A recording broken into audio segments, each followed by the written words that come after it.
બે ભાઈઓ વચ્ચે કોર્ટમગી ચાલતો હતો અને કોર્ટને બે ભાઈઓની તારીખ આવી એટલે મોટા ભાઈએ નાના ભાઈને કીધું, તારા મનમાં મતભેદ છે પણ મારા મનમાં કોઈ મતભેદ નથી. એટલે આપણે એક જ બાઇક પર બેસીને જઈએ એટલે કોઈને ખબર ના પડે કે એ ભાઈઓ બોલતા નથી. નાનો ભાઈ કહે, ભલે ભાઈ, પણ કેસ તો હું જીતીશ. મોટો ભાઈ કહે, ભલે તું જીતજે. પછી હર મહિને એક જ બાઇક પર બેસીને બે ભાઈઓ કોર્ટમાં જાય છે. એક દિવસે એક ઘટના બની કે નાના ભાઈની કોર્ટની બહાર આવી અને ચંપલ શોધે છે પણ મળતા નથી. એટલે મોટા ભાઈએ કહ્યું, નાના ભાઈ શું શોધો છો?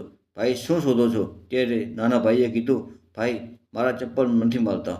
એ આપણે અંદર ગયા ત્યારે અહીં જ કાઢીને મૂક્યા હતા પણ મળતા નથી. તો એ મોટા ભાઈએ કહ્યું, ભાઈ તારા ચપ્પલ મેં છાણી રાખ્યા છે. હું વચ્ચે બહાર આવ્યો ને ત્યારે તડકો આવી ગયો હતો એટલે મને એમ થયું કે મારા ભાઈના પગ ન બળે એટલે જોઈને છાડે મૂક્યા છે.